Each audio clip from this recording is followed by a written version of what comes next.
Previously on Two Past Midnight. I've got a few extra people here that we're kind of teaming up in a group. A few more Americans just kind of low on supplies and stuff, and I wasn't sure if anybody had a surplus. I was just trying to bring a little bit of happiness to her, so she's not so scared with all the craziness going on. They supposedly put in word for us that they were looking for Keanu, which is my son, and we're hoping to get into the city, but our best chance of getting in just got shot in the head during that crap at the gate, so...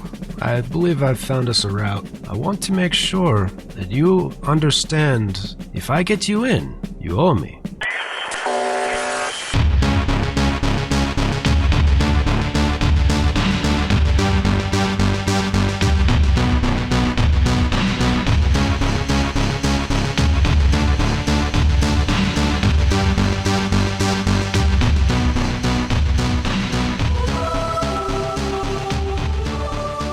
So, what's anyone planning on doing during the evening shift? I'm trying to think if I'm ever going to use this giant, obnoxiously heavy backpack radio I have, or I should try to black market it. Well, here's the thing. If you have a backpack, it just occupies your carrying capacity in your backpack. Mm-hmm. So you get your strength again, essentially. Like, I'm just trying to think if I could trade it for food. You could. Because it's got a value of $350. Yep. Which is more than most weapons. Mm-hmm. And I ain't got nobody to talk to. So yeah. You turn it on and you get like a classic rock radio station. Mm-hmm. I'm going to go out to the market with my backpack radio. I'm going to try to keep the backpack, get rid of the radio, and see if I can fence it to try to get some food, supplies, anything like that. I don't know if there's a storefront or how this works. Well, let's see. I mean, what we would go with is bartering rules. And you're trying to get like just food, essentially, or like sell it for spare rounds and food, essentially. Spare rounds and food. I wouldn't mind getting rid of the shotgun for an AK or something a little more reliable, a little different. I just didn't know if there's a, again, I'm sure I'm not pulling up to a quick stop, but I wasn't sure with this many people if there's kind of like... You're able to find somebody to buy the radio from you. So if you look on page 90, right? Mm-hmm. There is a supplies and quantities chart. Gotcha. Now, within that, the common one, the very top one, any kind of combination of that, be my guest. Okay. So it's like knives, clubs, pistols, hunting rifles, shotguns, submachine guns, assault rifles, hand grenades, anti-personnel mines, small arms, ammunition, weapons gear, flashlights, gas masks, med kits, basic tools, spare parts, small stills, tents, food, alcohol, fuel, improvised explosives, backpacks, fatigues, tents, or fishing gear. Any kind of combination of that, I'm going to say you're able to trade for the radio up to the cost of that. Okay, so like I have a 350 bullet radio, right, and I have the 200 shotgun. So like, let's say I could pile around 550. Sure. Why not? Move on, and I'll come back to you. I'll be nice. I'll just be like, yeah, we'll just call it an even trade for however you want to spend that from the things in that section, which also would include rations and but like the most rations. And let's see, you would be able to get out of that would be 14, just because of supply, basically. Supply and demand. Yeah, like 14 rations would be the most you'd be able to purchase in this purchase.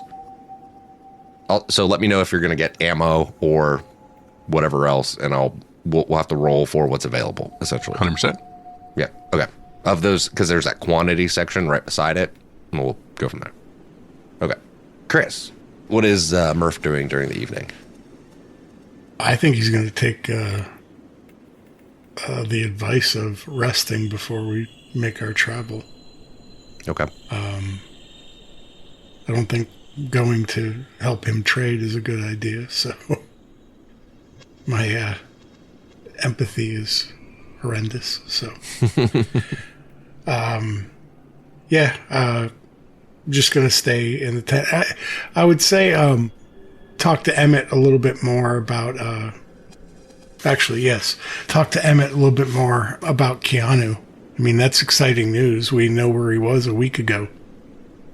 So, Emmett, sounds, this is good news. It sounds like, Keanu, a good chance that he's alive, and if he was in that tank, but we're pretty sure he was at least, 3 weeks ago? A month ago? I mean, it's just a burnout shell of a tank, so just because there wasn't any bodies there doesn't mean anything. They could have just shot him away from that tank and they ain't found the body. Best thing I can do is try and get we need to get some supplies together. See if we can't touch base with the chapel inside. See if there's any word back.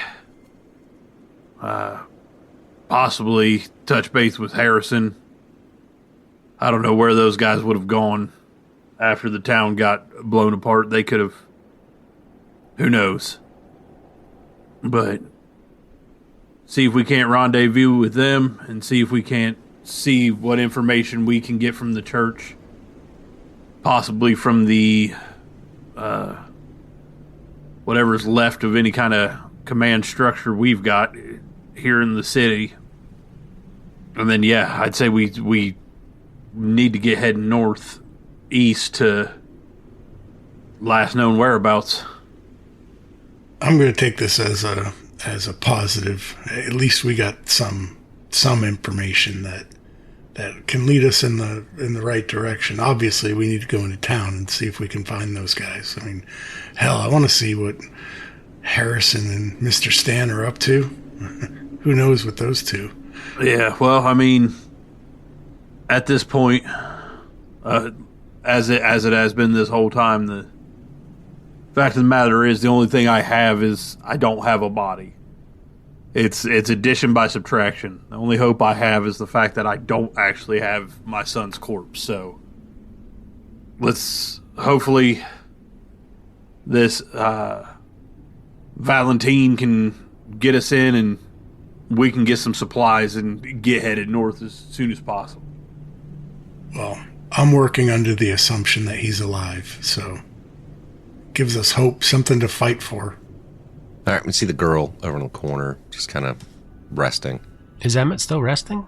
Or He's been talking to Emmett and Murph were talking, so they're just doing whatever they're doing. So, well, I mean, that's a whole shift to do something. So, I mean, I figured they were resting, so, or just not doing anything. Emmett. Yeah, I mean, that's. I mean, honestly, with just coming into the camp and the condition that Emmett's in, he's not going to walk away from the girl, leave her here. Mm-hmm. He's not going to wander around too much. He would really just kind of, I mean, almost try and fortify LT's little thing and just keep his head down until we can get moving. Yeah. I'm just curious the price of a ration.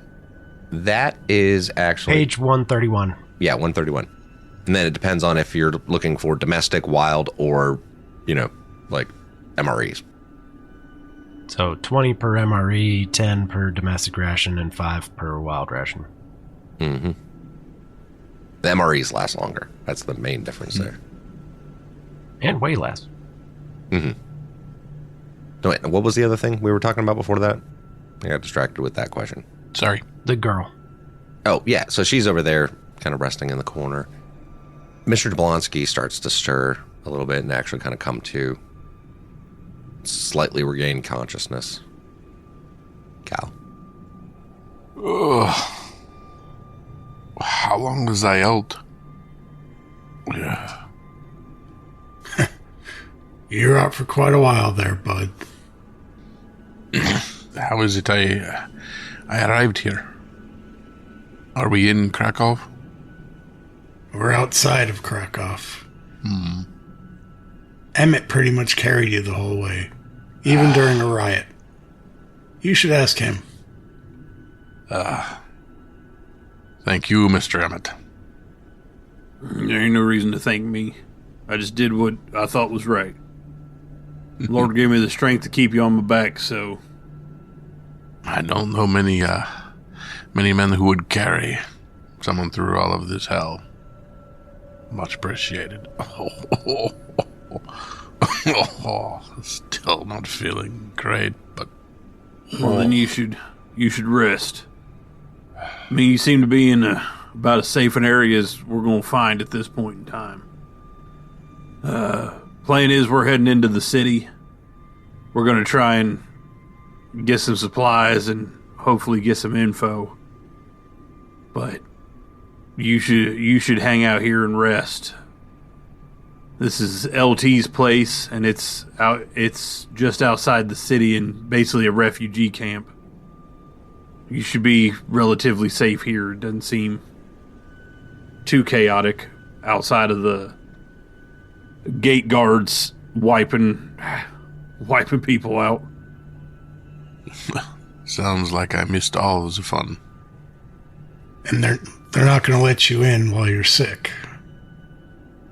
Doesn't seem like they're going to let anybody in regardless. In the background, you can hear the commotion of people, just the in general, like, bustle of this refugee camp. I mean, it's not like, everyone's happy and cheery bustle, but it's like you can hear voices every once in a while walk by the shack, and you can hear people in adjacent shelters. You can hear people cough as they walk by. There's a lot of, like,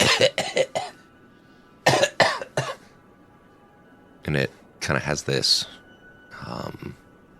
sickly smell to the refugee camp. Well, I will, as they say, hold down the fort. Perhaps I will find my own way in at some point, but it may be a little bit of time. Well, everything you've done for us is much appreciated. And we will, once we get ourselves together here, we'll circle back around. We got a little bit of intel saying possibly northeast was the last place that my son was seen, so... But with what we have right now as far as equipment, after the rain of fire that we went through, I don't know that we can make it. This is very good that you hear of your son. It's excellent that you have a lead. When you finish your errands, if you will, swing on by, and hopefully I am to be feeling much better by then. I hope so. Lord willing, we'll be back around to get you. But as of right now, we need some supplies, and still feels like we're grasping at straws, but at least we got something to go on. Sounds like a plan. About this point, we're heading into the later part of the evening, and LT comes back with whatever it was he was able to beg, barter, and trade for his radio. All right, so I just picked up 5 rations just to feed everybody for the evening. Just enough to fill, something that's not going to last, but just everybody can get something in them for the day. Mm-hmm. Like I said, I'm getting rid of the radio, and I am getting a hunting rifle. Okay. So it's just, the generic civilian stuff. So we're looking at the bolt action rifle, the 30-06. Mm-hmm. Mm-hmm. And we are getting 1 magazine of 5. Unless can I trade barter M9 for 30-06? Sure. Why not? So I have 5 reloads of M9. I'd like to get rid of it. You're able to get 30-06. Okay, so I'm going to get rid of 2 reloads for the M9 and get two reloads for the 30-06. Can I make a recommendation? Just because Yes. it'd be cool. I think you should also try to get 357 ammunition. I was just thinking that for the worthless pistol. Yep. All right. So, yeah, you're able to get enough for even trade on the 30-06. Okay. So I'll get 2 reloads for the bolt action and 2 reloads for the 357, which will leave me with what's in my M9 plus 1 reload. and it will be, I'll essentially come out with 25 extra bullets. Okay. Yep, that's reasonable. Which I'll just go ahead and say is more 30-06. So it'd be like, we'll just say 30. So I'm keeping my I'm keeping my shotgun, but that gets rid of the radio. Mm-hmm. And it puts me down to very little M9, but I've had no luck this entire campaign with M9. I mean, you're about to head into an urban area. No one's had. Fuck the M9. Fuck that thing. Trade it for a 1911. There you go. Yeah. All right, so I come back in and I have the bolt action rifle, and I hand it to Murph. You mentioned a sniper rifle. This'll do. I can make this work. This is given with the expectation that you will watch my back. Absolutely. And yeah, I can work with this. Thank you. Here's some bullets for it. I've got my shotgun, so if they're farther than 10 feet away, you got them. Ref, does that come with a scope? Yeah. Oh, sorry. In the picture. Just checking. Tell you what, you spend the ammo on the scope, and Deal. I'll say yes. Deal. Because the scope has a price too. Deal. Okay. And Emmett, I couldn't help notice you got a revolver tucked in there. The guy had an excess of some of this ammo, so I thought I'd give you enough to fill that thing up. Well, all right. Much appreciated. And it's not much, but here's enough for all of us to eat this evening. It's a little bit of potatoes. Awesome. Thank you so much. We got a local farmer, apparently, so it'll at least get us some food in our bellies, and, maybe if we're not grumbling on the way, we won't get caught. So that will actually feed all of us and the girl and Stanislav, not Stanislav, but Jablonski. Can I just point out, it was episode 18, I believe, when you all got that 357 in the first place? And it's been just a club since then. Yeah, I think it was episode 23 that I got it. Yeah. Mm-hmm. Yep. That was episode 23 also. Yep. Anyway. So how many reloads does the 357 have now? Just one? Just one load? Like 6 bullets? Yeah, it's got the 6 in it and then one reload, so like 12 total bullets. Nice. How about the hunting rifle? You've got what's in it plus one more round of 5, so you got 1 reload. I spent the rest on optics. By optics, you mean the scope? Mm-hmm. Yep. Many, many thanks. Again, sir, this is an investment in my future. Well, hopefully it serves us well. Your rifle and your pistol will do nothing if you step on a mine. They didn't sell those armor-reinforced boots, so we're counting on you to step for us. That's what Valentine says as he shows up. I was in character. I knew what I was doing. I know, but I wanted to, point out. He just shows up. Valentine shows up. You actually startled me because I was like, oh, jeez. I'm a little skittish. It's dark enough, right? Yeah, we are headed into the nighttime. Someone roll me a d6. As you guys... Well, you know what? Before we roll the d6, so y'all are going to start headed towards Valentine's route in. So, tell me what that looks like. Valentine shows up. And he goes, "It's time. Get your belongings, we leave in 5 minutes." Is Valentine obviously armed in some way, shape, or form? Jeremy? I mean, he's got 2 arms. Roll a recon. We'll do it that way. All right. Recon is...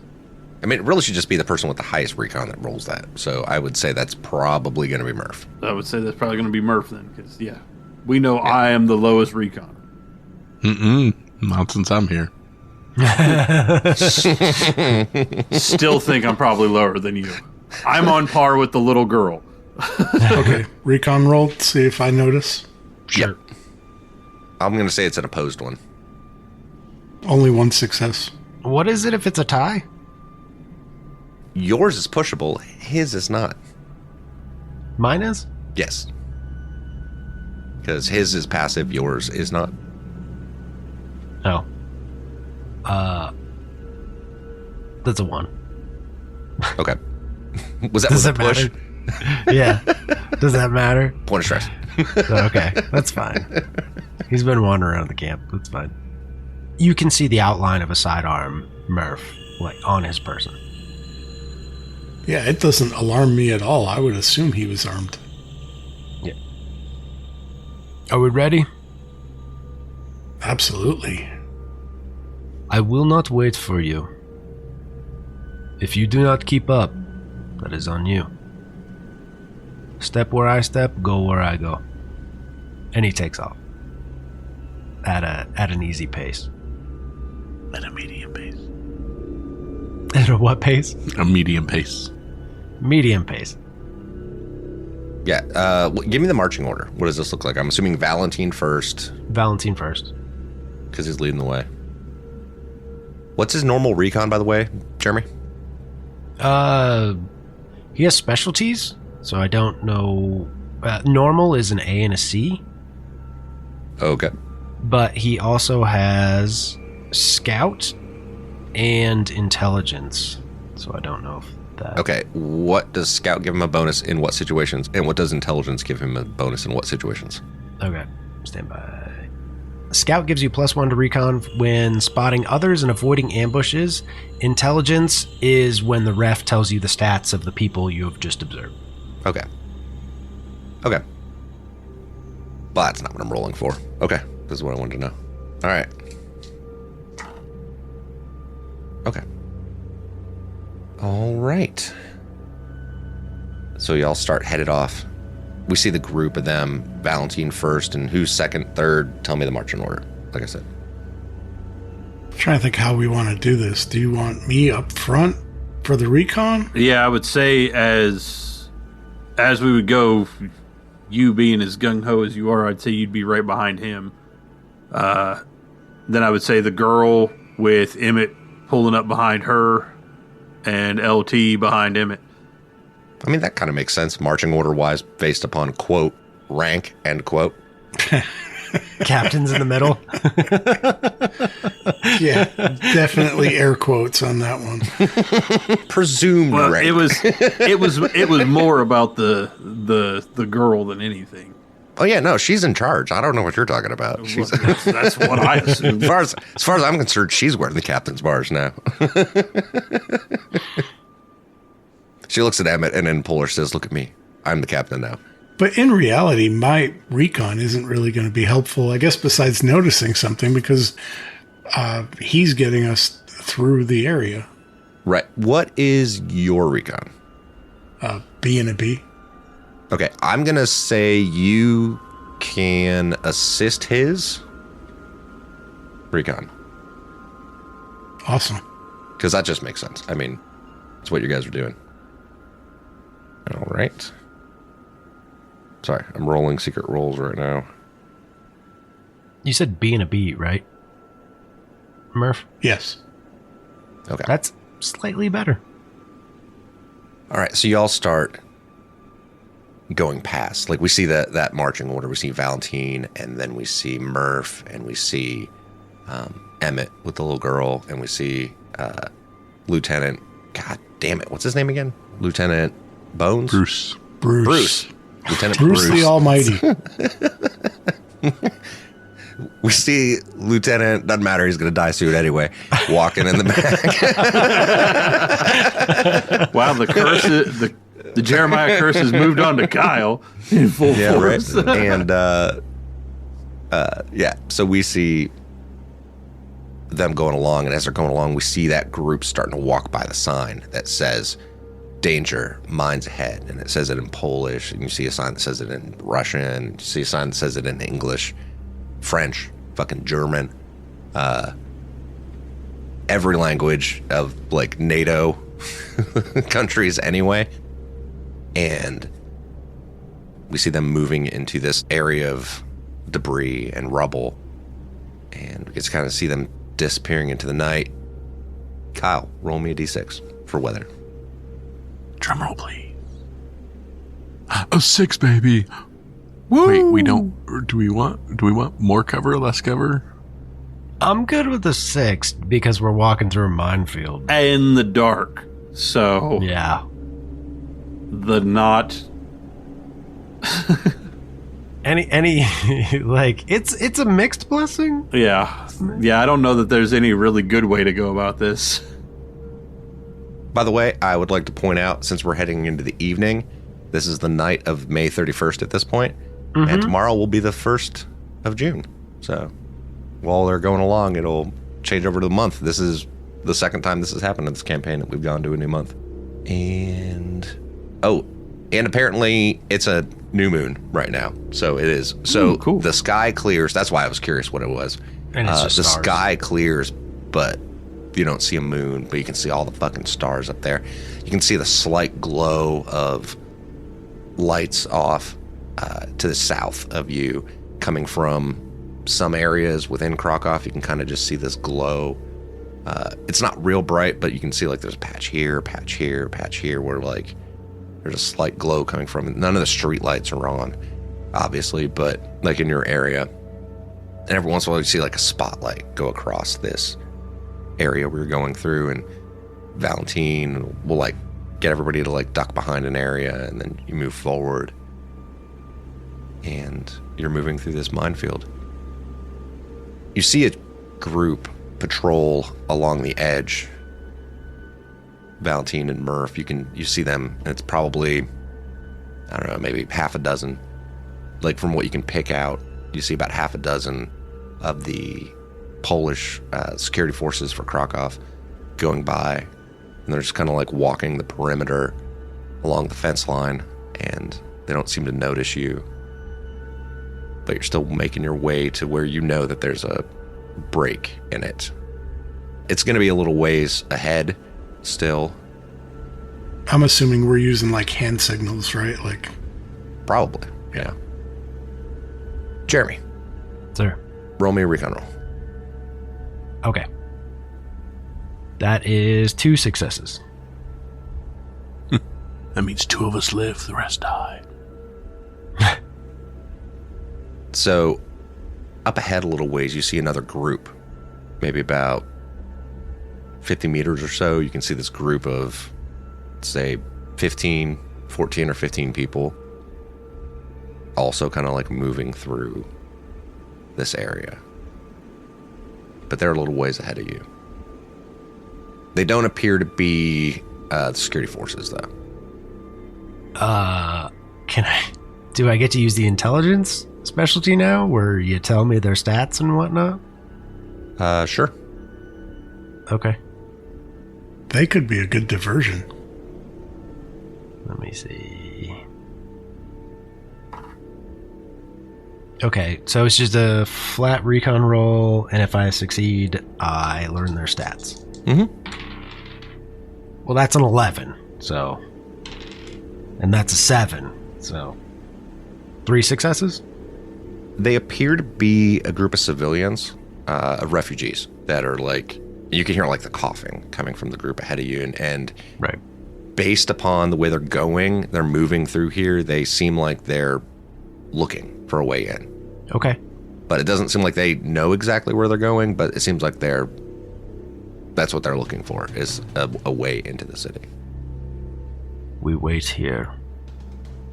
Those idiots will explode themselves or get through, and if they get through, we will follow them. If they explode, we will still follow them. Well, they could also get the attention of the guards, and maybe that gives us an easier way in. That is why we wait here. I'm concurring with you. All right, so y'all are going to wait and let them go past ahead? Yes. Okay. Just as long as this doesn't end with us getting blown up, I'm okay with the plan.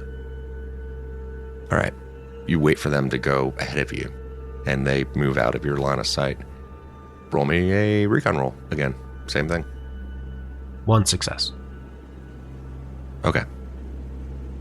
Scary, scary, scary, scary, scary, scary, scary, scary. Especially since you just lost a character to an explosion. You know, yeah.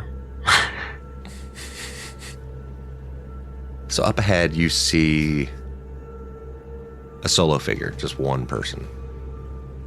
If you want to roll to see you're assessing them, be my guest. I do. Okay. Those I do really good on. I got a 7 and 11 again, so that's 3 successes. By the way he's walking, it appears to be an elderly man who's kind of shambling a little bit. And he seems to be kind of like he's not with that other group because that group's long gone. Like you don't see them anymore. But he just seems to be like he's looking for something. You're not really sure what, obviously, because you're not a mind reader.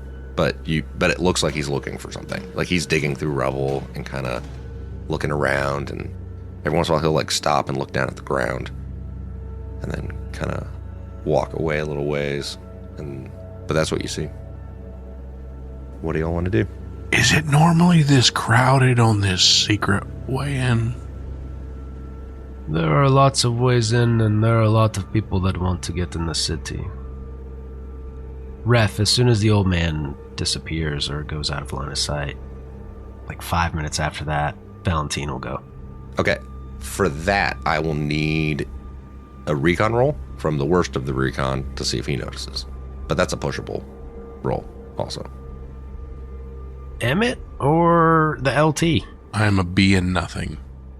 I'm a survival or recon? Recon. It's a hiding recon. So C and a D, which one's better? Jeremiah, with your table of wisdom. Numbers? Yeah, stand by. C, D, or straight B? You'll get a +1 for the terrain.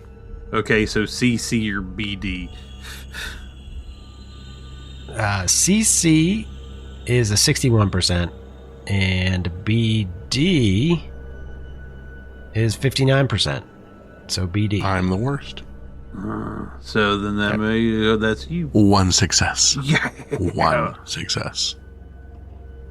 That's something. Did you take the +1? Yeah. Yeah, that was Where where they the were. reason I got the D. Wait, what? Which is the one that had the success on it, so hooray. It's a pushable roll. Do you want to push that roll? Heck yeah, I'm going to push the... I got another success. Yeah, boy. Dos successiamos. All right, so you see him shambling around, and he's like I said, going through debris, going through rubble, kind of looking around. And he's doing this for about 10, 15 minutes or so, and you can kind of hear the distance of him like mumbling to himself.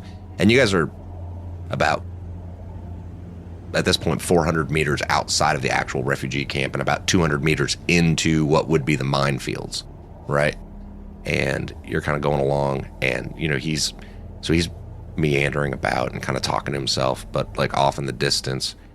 And you can just hear him like every once in a while, he'll like yell something out, but it's in Polish, and it's like, God damn it, piece of shit, fucking shit, can't find the fucking shit, fucking wanders off.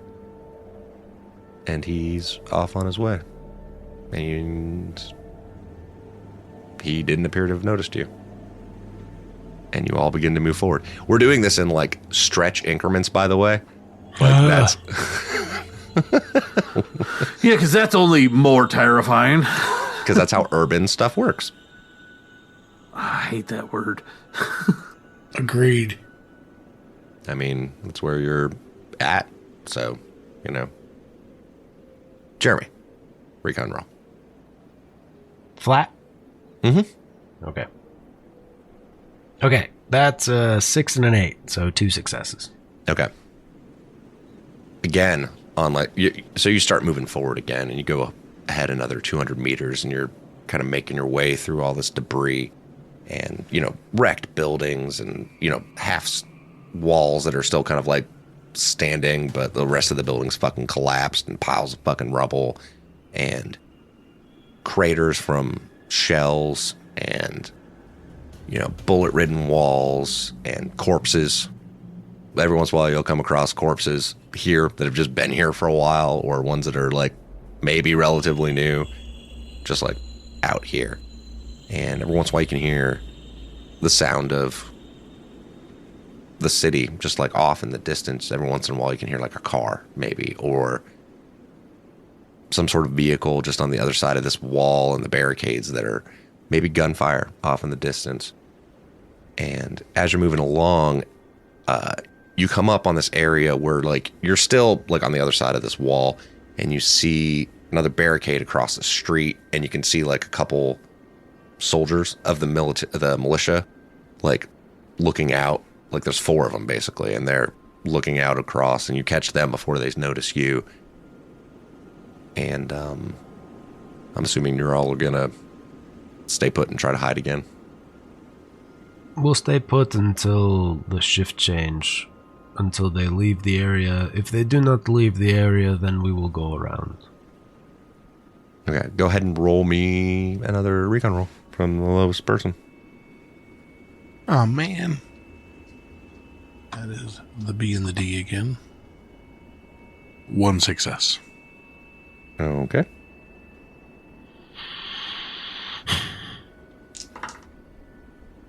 Would you like to push that roll? Yes, I'll push the 6. Okay. I got another success. Oh, 2 shit, successes. Got it. By the skin of my teeth. That's back-to-back pushable successes.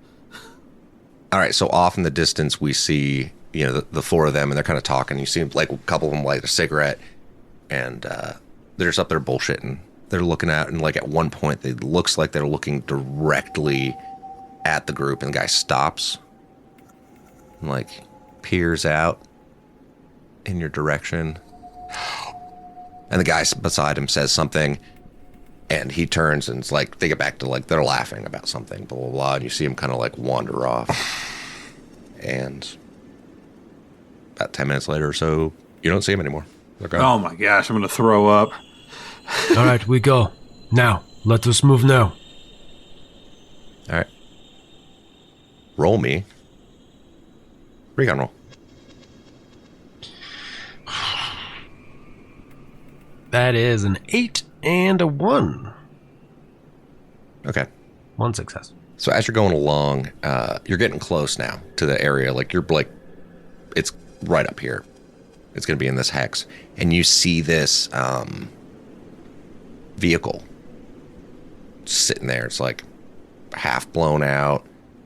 Part of it looks like it's been blown up, but it's just sitting there in the middle of this field of rubble. What do y'all want to do? The fuck? Think there's anything cool left in that there car? This place is like Hades from the old stories. Do not eat anything from here. We go around. We do not touch, take nothing, we go. We do not have time. Yeah, this is definitely not the time to be scrounging. If you pick things apart in here, you will die. Gotcha. Head down and heading forward. You just want to make your way around the vehicle? Like, avoid it, basically. Yes. Entirely. 100% avoiding it. Okay. Roll me a recon roll.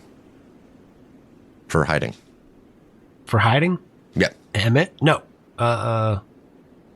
LT? That's you. Yep. Kyle. Not me again. 2 success. Oh, fuck yes, man. I like this new character. Fuck yeah, LT. Get him. 2 successes? Yes. Yeah. Oh, that's awesome. So as you are going around this vehicle, Jeremy, both you and Murph, you see people, like, looking in the direction of this vehicle. Like, not on the city side, but on the, like, outskirts side. You can see people kind of sitting there watching that area. Almost like they were trying to stage an ambush of some sort. This is why we go around.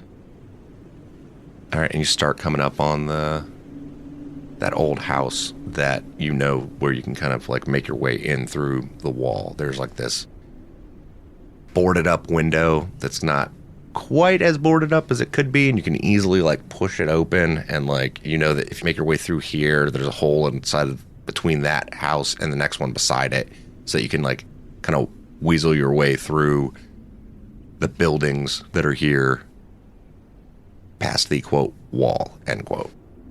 We go through the window here, and then we will make our way through the buildings to the other side. Once we're on the other side, stay quiet still. We are too close to the barrier. I'm all about snooping and pooping. All right, roll me a recon roll. For me again? No, this one's from Jeremy. Yes. I got a 4 and a 5. I'm gonna push it. Okay. And I got a 6 and a 7. So 2 successes. Okay. As you're starting to make your way through, the buildings, and you're past the initial parts of the barricade now. Like, you're outside of the minefield and headed into what would be the city. You're still, like, in areas of rubble and, like, blown out sections. I'm pretty sure you can see the map where you're kind of at right now. Like, it's still blasted to shit and, like, bits and pieces of stuff.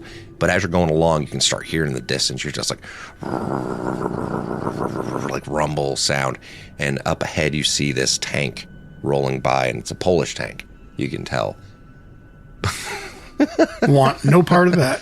And it's running catty corner to you. Roll me a recon roll. The lowest person again to hide. Sneaky, sneaky, sneaky, don't fuck this Oh, up. man.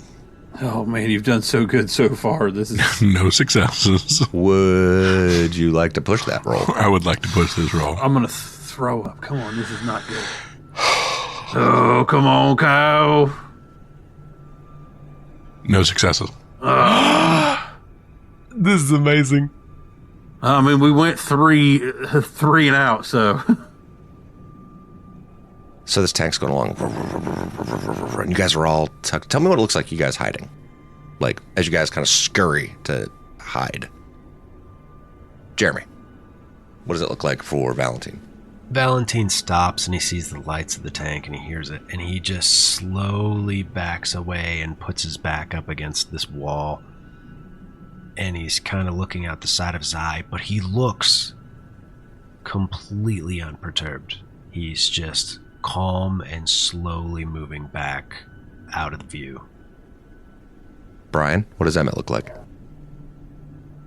Emmett kind of nabs the little girl from basically the back of her shirt and kind of pulls her close to him as he kind of pushes her up against the side of the building and puts his body kind of in front of her, kind of blocking her off up against the wall. This isn't Murph's first rodeo in trying to be stealthy, so he just slowly melts into the shadows and crouches behind part of the rubble. Lieutenant? I apparently trip and fall. All right, so we see Lieutenant trip and fall. And as he does, the tank goes, and it kind of stops moving forward. And we see the turrets start to turn in that direction. And we cut away. We hear, boof, boof, boof, this thumping sound of fists hitting flesh.